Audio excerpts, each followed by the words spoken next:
This is a CBC podcast.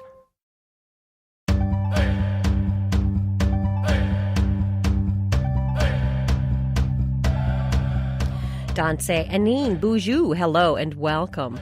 This is Unreserved on CBC Radio 1. I'm Rosanna Dearchild. As the year comes to an end, we thought we'd take a look back at all the success Indigenous peoples had across Turtle Island. From winning the Amazing Race... We won the Amazing Race, Canada! ...to winning an election. The love and support has been, my goodness, outstanding. It's crazy. We share just a few of the Indigenous artists, politicians, writers, and musicians who had a big year. Today on Unreserved, the class of 2019. To say author Cherie Demeline had a big year in 2019 is a bit of an understatement. Her book, The Marrow Thieves, was a phenomenal success and is being turned into a TV series. It won a bunch of awards and accolades, including the Governor-General's Literary Award for Young People's Literature and the Kirkus Prize for Young Readers' Literature. Her new adult novel, Empire of Wild, is the first title in a 4-book deal with Random House. In it, Joan is a Métis woman searching for her husband, Victor, who vanished from their fictional village of Arcand after their first serious fight. Almost a year later, Joan finds Victor, but he doesn't recognize her, and he's now known as the Jesus-loving Reverend Eugene Wolfe, preaching in a Walmart parking lot. That's when things get a little supernatural. Cherie joins me from Vancouver. Hello, my friend. Hi, Rosanna. How are you? I'm groovy. How are you? I'm pretty good. You're the grooviest. Now, your new book, your new novel, centers around the Rougarou, being from the Métis culture. Who or what is the Rougarou? So the Rougarou, I used to think he was just for my community. In my community, he's a large black dog that stands and walks and dances like a man. He's kind of suave. He's hilarious, but he's also incredibly vicious. So he, in my community, guarded the road that used to take us into town because the old women didn't want us going into town. It wasn't safe for us as Indigenous women and girls. So they would tell us stories. You know, the Rougarou's on the road, so you probably don't want to go out tonight. And we wouldn't. We would be terrified. I used to think it was just a really mean trick. Like, these stories used to scare me silly. Like, literally. And they would tell them to me at night. So I'm like, great, I'll just, pee in my bed because I'm not getting up to go to the washroom. This is horrible. And every story that I heard that I thought might have just been like the Rougarou, just a scary story, or, just gossip that my great aunties were telling while they were playing euchre. It was actually the stories of where we had come from Drummond Island, from the Red River, from down in Wisconsin. Some of my grandmothers are Menominee. So they were giving me all of this history and all of these understandings of how to navigate the world as a Métis woman that, at the time I took it for granted, but I see now, like, I was just the luckiest kid ever. Then when I got older and I started talking to other people and traveling a bit, I realized that he was also a creature in other people's communities. I know I was talking to Marilyn Dumont, poet extraordinaire, and she had stories about the Rougarou. And I've heard that in some communities he's more of a wolf, and sometimes he presents more as a man than an animal. But for us, he was a cautionary tale, and he was also a cautionary tale for people who identified as male in the community. So if you did something really wrong, which usually meant not listening to a woman, you could turn into the Rougarou. Yeah. And why did you choose to tell the Rougarou story at this time? Okay, so the origin story is this. I grew up with the stories. This is the real tea, Rosanna, because it's you. Give it to me. Yeah, I could give you a literary, but no, that would be BS. Here's the reality. So a couple of years ago, I was asked to go to Rama First Nation to be a part of an Indigenous writers gathering. And one of my, just love her, one of my best writer friends, Tracy Lindbergh, was there. And if you know Tracy, she's quite an eloquent speaker. Tracy's there. My Auntie Lee Miracle is there. and Liz Howard, who had just won the Griffin Prize. So I thought I must have misread the information, and I thought we were going to do a panel. So it's a panel, so I'm ready to talk. I love these women. Let's chat. And it turns out we're all supposed to stand up and talk for 15 minutes, and I'm in the middle, so Tracy goes, and she's brilliant, and I'm like, oh my God, I have nothing prepared. I have nothing prepared. So my goodness. I get up to the podium, and I look out, and of course it's on the res, so it's full of these beautiful kids, and we're talking about the importance of story and what they do for our communities, and I'm like, I have nothing, so I'm just going to tell a story. So the first thing that popped into my mind was a Rougarou story. So I stood there, and I told a Rougarou story as if that's what I had intended to do. And when it was done, Tracy leaned over to me and she said, "You have to write that story." And it was the first time I really thought about putting him on the page, because it was, to me, it's just, it's like a cousin you can't get rid of. It's something you grow up with, and it's just there. And then the wheels started turning. So that's really how I decided to write about him. It wasn't any sort of eloquent way. It was just me having nothing to say, and then beautiful Tracy Lindbergh saying, put him on the page. I find that empty spaces often fill themselves with, with these yes, things. Absolutely. Now, speaking about Métis history, it's peppered throughout the book. Strong Métis perspective in the book, the disconnection from the land, for example. Why did you feel that was important to include in the story?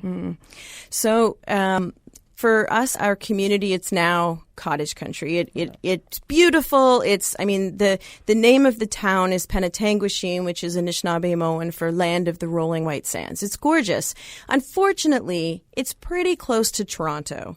So it very quickly, attracted people who have the kind of money to be able to buy waterfront property and the kind of influence to move an Indigenous community out of the way. So for me, because that community had already been moved, we left the Red River, we were kicked off of Drummond Island, and now we were being moved from the waterfront, and that happened in my lifetime. Land is who we are. It informs everything about how we live, but it's so impermanent in our lives. It shifts, and so we have to find ways to carry home with us. So the way that my grandmother and her sisters gave me a permanent home was by embedding it in the stories. And so I realized that if I don't give my children and the children in my community home within the stories, if we allow that to slip away, if we allow people into the community that, say they're Métis or tell our stories and they change the narrative, they do this very harmful thing of making our children homeless.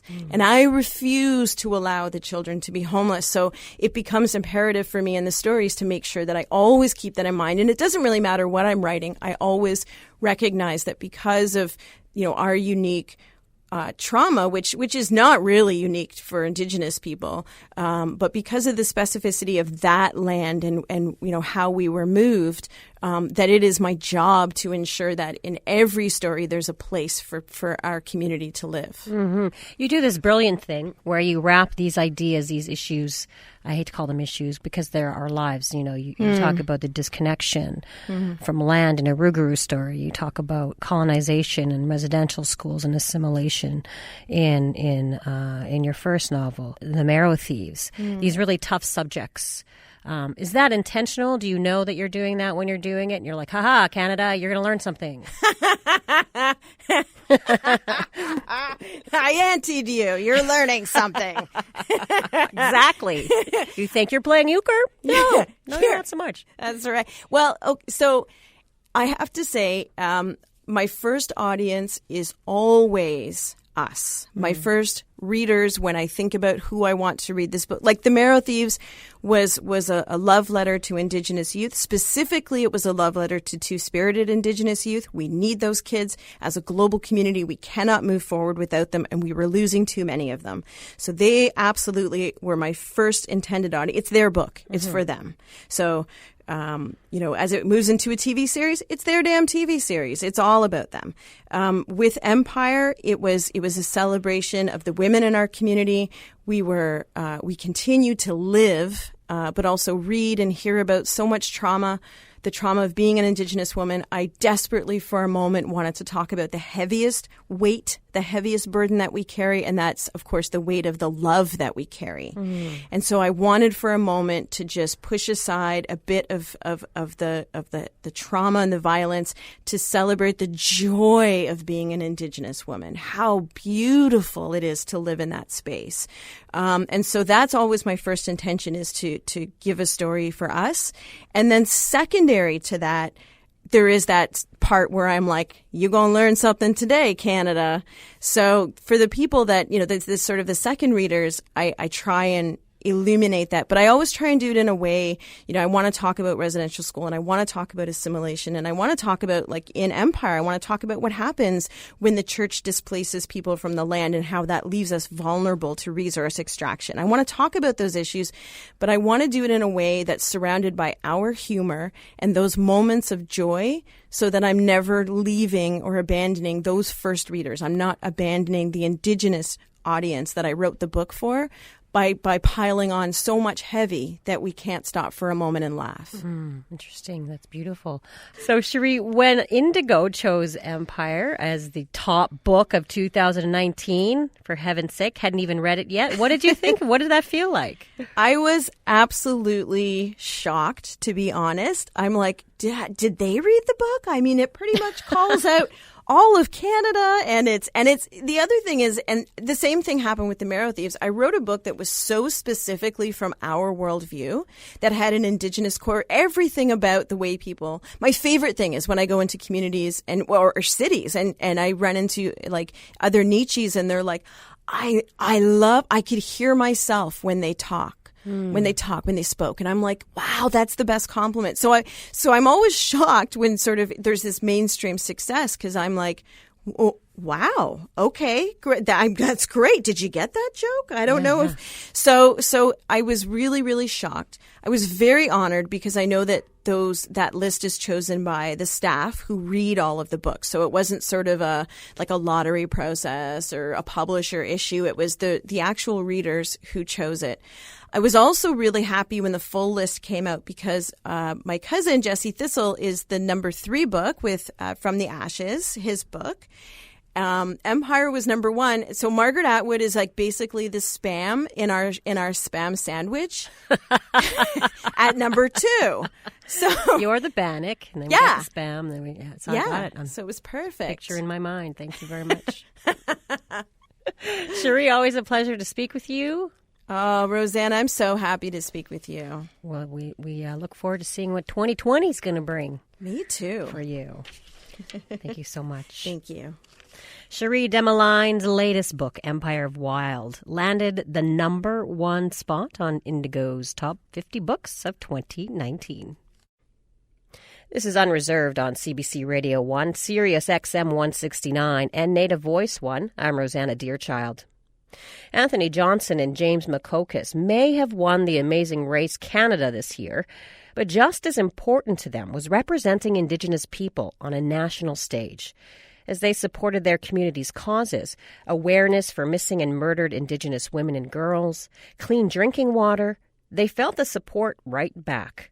And when they stepped on that final mat, it felt like Indigenous communities and their ancestors were standing right beside them. So being on the mat and winning was a win for them, and it was a win for many people across the country, many Indigenous people. More on that coming up on Unreserved.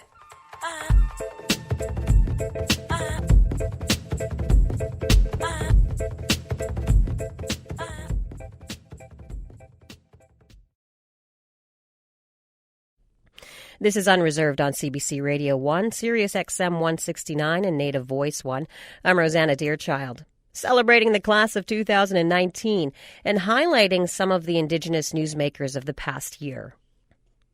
One of them, NDP MP Mumulaka Kak, was new to the national stage when she was elected in October. But locally, she's known for being an outspoken advocate for youth suicide in the North. She won the confidence of voters in Nunavut, beating out former Conservative MP Leona Agluka in the election. Since her victory, she's been asked a lot of the same questions. How does it feel to be the voice of Nunavut, or to be one of the youngest MPs at 25, or a young woman in Parliament? But Kakak is just eager to get to work. To me, this isn't about me. Everything has been about me since I've gotten elected. And it reminds me of when I spoke in the House of Commons in 2017 at Daughters of the Vote Equal Voice, where everything was about me, and that wasn't the message I was trying to relay. I talked about the suicide crisis that we face. Where are our non-Indigenous allies? Where are leaders with support and ability to make change? And I got so much feedback about how brave and courageous I was, and that wasn't the message I was trying to deliver. I was trying to effectively communicate that we have been asking for help, and we need it. And this is about everyone but me. This is about everyone in my territory. This is about everyone in communities. This is about everyone who has lost someone close to them. This isn't just my hurt. This isn't just my reality. This is the reality of thousands of people in our territory. I've been finding a similar feeling getting elected. The love and support has been, my goodness, outstanding, and it's come from across the nation. It's come a little bit internationally too. Like it's it's crazy, but I'm ready to work, and this isn't about me standing in the House of Commons. This is about me trying to effectively communicate the needs of individuals in the territory, and to be able to help everyone succeed and progress, we need support. That's what this is about to me. This isn't about me being brave and courageous and young. Her goals might seem lofty to some, but to Kakak, the solutions to the issues Nunavut is facing are simple. That's because she understands what it takes to fix them. The federal government has known for a long time that we do have the highest suicide rate in the country. At times we've had it the highest in the world.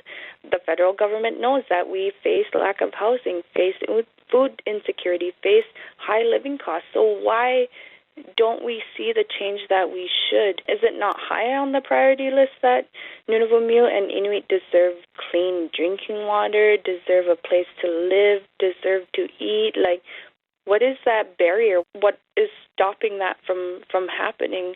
And I'm not sure. Maybe it's a lack of communication. Maybe it's a lack of awareness. Maybe it's not having somebody in the House of Commons that can talk about the realities as I can, which is one of my favorite things about being part of the New Democrat Party is that I can, and that Jagmeet he's been amazing and is aware that there are so many injustices that have still not been addressed. So I think a fresh voice of reality, maybe, and address the federal government that not enough has been happening. When in reality, the solutions sound pretty simple to me. We need housing. We need to lower food costs. We need to allow people to drink clean water and be able to live comfortably with a roof over their head. Age isn't anything but a number to Kakak, but she's happy to be an inspiration to young Inuit. She's hopeful that young people see themselves in her success and that they understand that they can be successful too. Too oftentimes, your biggest critic and sometimes your biggest barrier is yourself and self-doubt, and like you can't do it, or you don't have enough experience, or you're too young. Things that make you feel challenged, a little bit nervous, a little bit uncomfortable, that's totally fine. That just means you're learning. And I try to be as involved as I can with Northern Youth Abroad. Like I facilitated this year, and I know all those youth that participated in the program. And it's about learning how to believe in yourself. And it's respecting that it's a process, and it doesn't just come all at once. But there's always different ways to be expanding those skills and grabbing opportunities, even if you're nervous about it. That's fine. That just means you're doing something good. That was Nunavut's MP Mumala Kakak. Thanks to CBC North's Trailbreaker for that tape. This is Unreserved on CBC Radio 1, Sirius XM 169, and Native Voice 1. I'm Rosanna Deerchild. Talking today about the class of 2019, Indigenous people who've made waves across Turtle Island this year. James McCocus and Anthony Johnson won Amazing Race Canada this year, and won over all of our hearts, too. The two-spirit couple from Edmonton used their time on the race to highlight important topics, like missing and murdered Indigenous women and girls, the importance of water, and even a gender-neutral fanny pack. For them, the race was mostly about representing Indigenous people in a good way. Winning it all was just a bonus. They stopped by our studios shortly after the finale to talk about that representation, especially in language.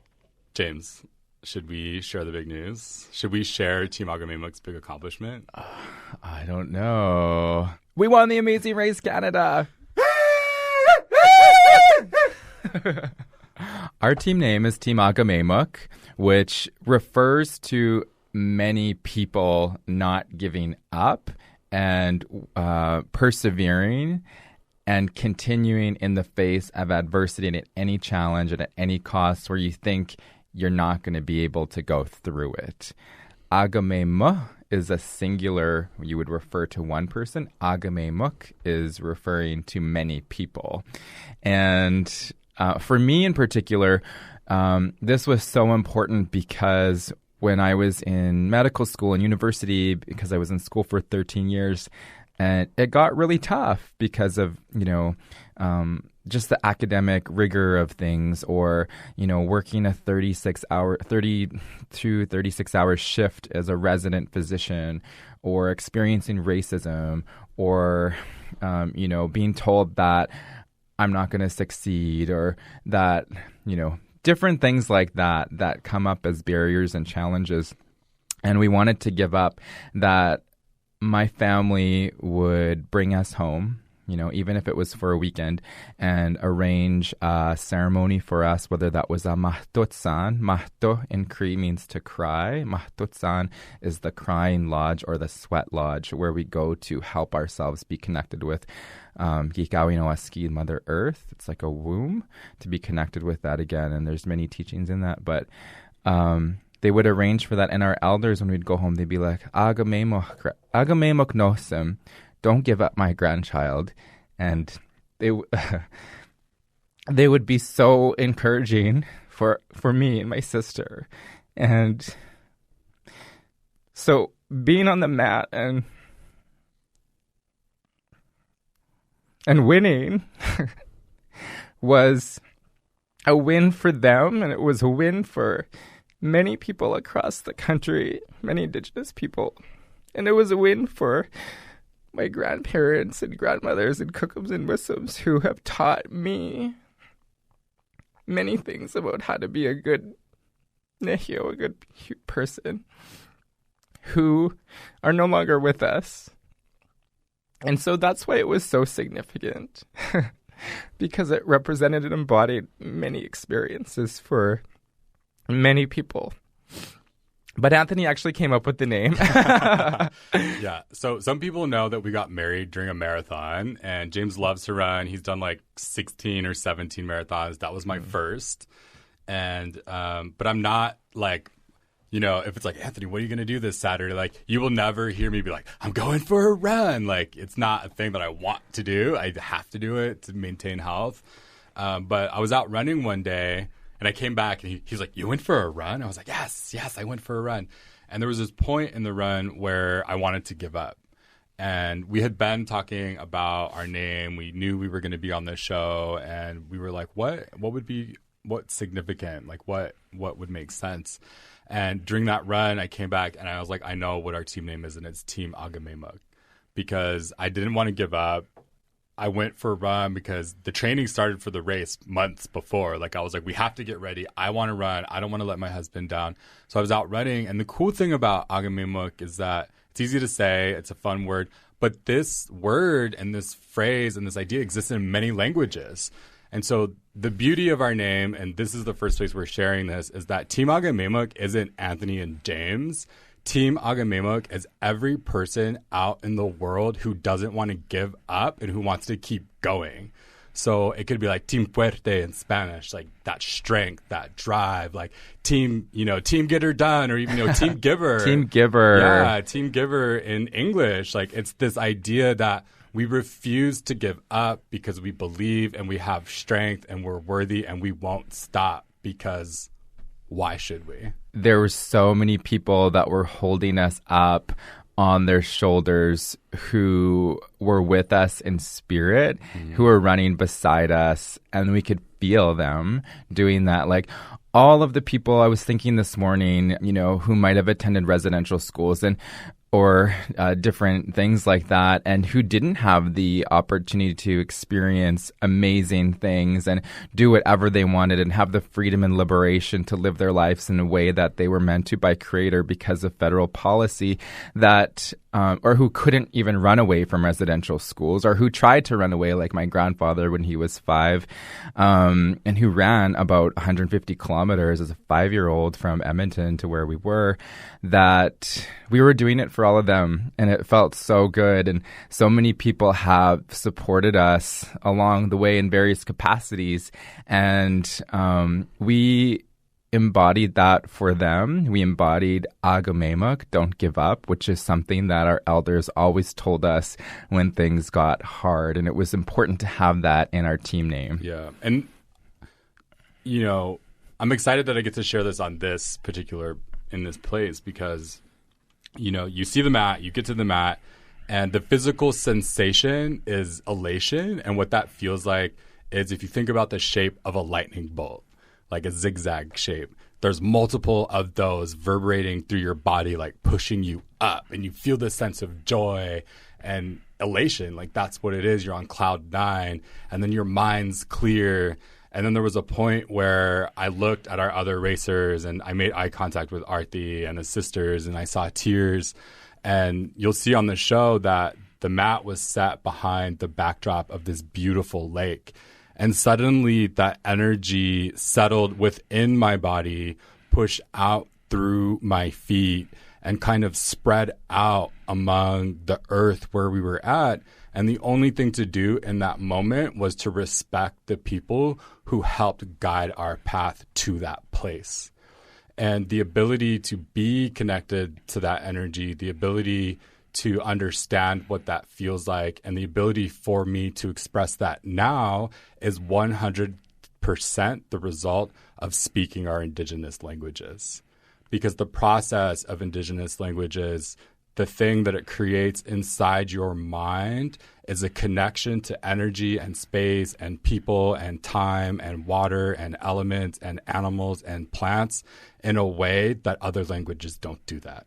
So this year at the United Nations, it's the International Year of Indigenous Languages, and we thought it was very fitting to have our own name be from an Indigenous language to represent that first and foremost, because of the importance of that to our people, but also to encourage non-Indigenous people to also learn Indigenous languages, because they're the original languages of this continent. English and French are second to that.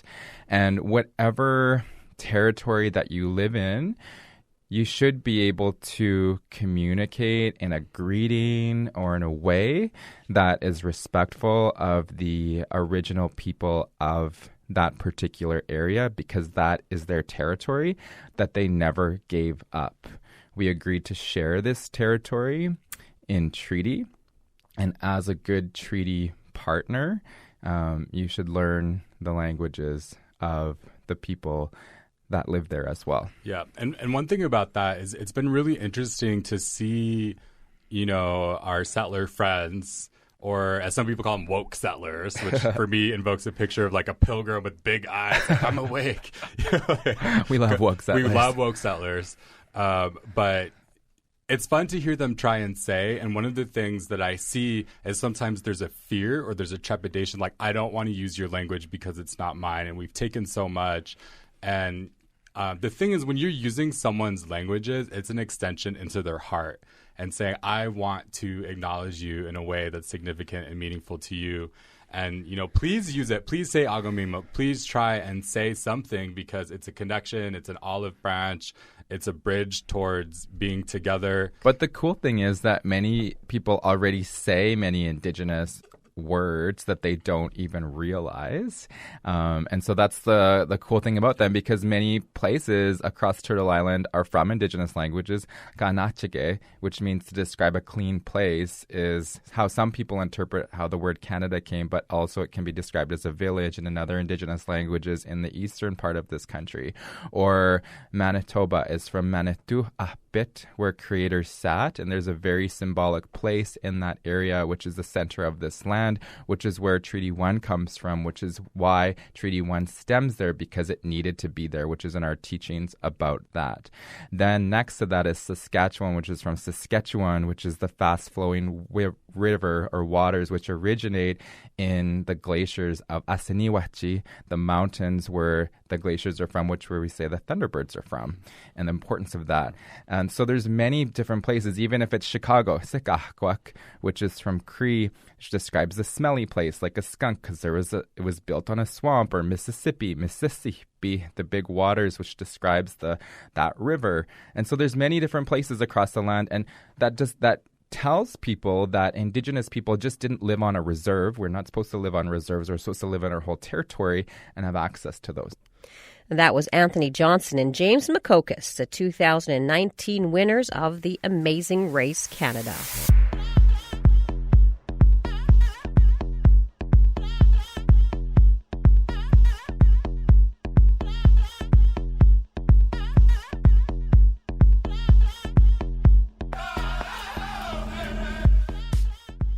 This is Unreserved on CBC Radio 1, Sirius XM 169 and Native Voice 1. I'm Rosanna Deerchild. For more than 25 years, Cindy Blackstock has been fighting for the equity of First Nations, Métis, and Inuit children. And this year was no exception. In September, the Canadian Human Rights Tribunal ordered the Canadian government to pay $40,000 to every First Nations child affected by the Unreserved child welfare system since 2006. And while the government continues to appeal that order, Blackstock is right at the front lines of that fight. The Gitxsan Trailbreaker, who heads up the First Nations Child and Family Caring Society, sat down with us earlier this year to chat about her life's work. And she shared a particular story about a very special boy whose legacy has shaped the lives of many First Nation kids across the country. It's the story of Jordan River Anderson. Here's a little boy born to Ernest Anderson from Norway House Cree Nation and his mom, Virginia Ballantyne Anderson. Mom was originally from Peter Ballantyne First Nation, but living with her husband up at Norway House.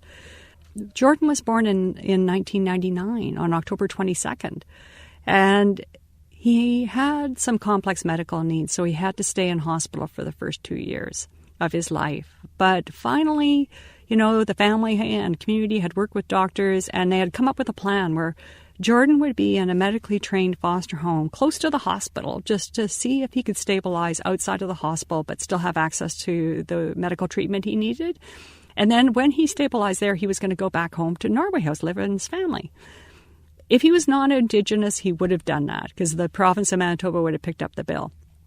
But because he was First Nations, Manitoba said, well, we don't pay for status Indian First Nations kids whose parents are on reserve. That's a federal responsibility. And Indian Affairs and Health Canada couldn't agree which department should pay. So all three of these governments bodies were arguing over everything related to Jordan's services. And there were great advocates there at the time working with the family, Jordan's pediatrician and the medical team and in the hospital, of course, the leadership at Norway House Cree Nation. All these people were there saying, let this kid go home. And the government couldn't find its way to putting him first. And so he ends up staying in that hospital for over 2.5 years. And as his older sister, Jerlene Sullivan, says, in the end, Jordan died of a broken heart. He slipped into a coma just before his 5th birthday, and he passed away at the age of 5, never spending a day in a family home because he was First Nations. So we work with the family to create Jordan's Principle, which is about First Nations kids should get the public services they need when they need them. Very simple. And then it passed through the House of Commons unanimously in 2007. And then the government bureaucrats worked with the federal politicians to make sure that no child ever qualified. When you finally took it to the Canadian Human Rights Tribunal, what did they find? When the decision came out in 2016, it substantiated all of our complaints. It said, yes, the children are receiving discriminatory levels of child and family services funding, and the federal government was ordered to immediately fix it. The federal government was not properly implementing Jordan's principle, and that was discrimination too, and the federal government was ordered to immediately implement it. And then nothing happened. Thankfully, the tribunal decided to keep jurisdiction, which means to kind of watch over the government to make sure they implemented the orders. And it took, now I think we're up to 7 non-compliance orders against the government to get them to move on it. To give you an idea of the depth of the number of families that were in need, since May of 2017, when the tribunal ordered Canada to implement the proper definition of Jordan's principle, over 250,000 services and products have been provided to First Nations children across this country thanks to Jordan and his family and the many people who stood with him. And on child and family services, the budget is almost doubled. And that's only since 2018, though, where First Nations agencies are starting to get the prevention services that they need. But there's still a long way to go. Now, you've gotten pretty close to Jordan's family over the years. I'd like to play you a clip from his sister, Jerlene Sullivan. I think about Jordan's personality. When we were together as a family, he was so happy, and he enjoyed having the company there. It was a struggle to spend time with him on special days like Christmas and birthdays and all that because we couldn't afford the trips out. His parents had a lot of faith that maybe someday he'd be able to come home. Cindy, she promised that she would honor Jordan and his legacy by advocating and not giving up on Jordan's principle. To know that kind of person it's an honor. It's an honor to be in her presence, and I'm just happy to have met a woman with her spirit that she would not give up. And I know for a fact that she's not given up on my late brother, Jordan River Anderson, and my family. I think Jordan would have a lot of gratitude. She's such a strong warrior for advocating for his legacy and for the children across the nation. That was Jordan's sister, Jerlene. Now, I have the feel, Cindy. I don't know about you. What are you feeling as you listen to that? Wow. I just am so blessed to have worked with this family, for their generosity and welcoming me into this work on their Sacred Brothers and Sons legacy, and to see the community of Norway House, celebrate Jordan every year with the parade. It truly is a blessing. I just really feel like if you're really, really, really lucky in life, then you get to be a part of working with people like Jerlene and her family, and to create a difference for the next generation of children and all the generation of children to follow. And on that measure, I have been so blessed. That was Cindy Blackstock sharing the story of Jordan River Anderson. Jordan was also the subject of Alanisa Bomsawin's 50th documentary that debuted at TIFF this year. Cindy was there to watch part of her legacy become part of Alanisa's, and to watch Jordan's legacy continue to live on.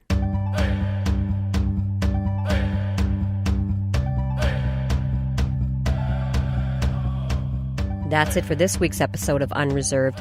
We'll be back in this radio space next week for more community, culture, and conversation.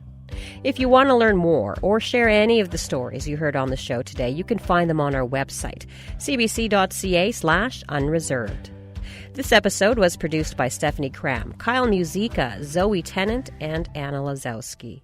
If you want to get in touch with us, you can email us at unreserved@cbc.ca or find us on Facebook and Twitter.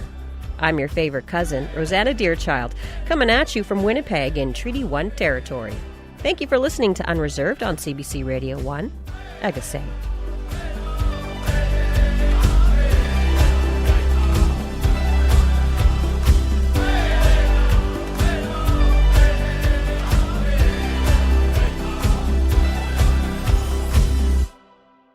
For more CBC podcasts, go to cbc.ca/podcasts.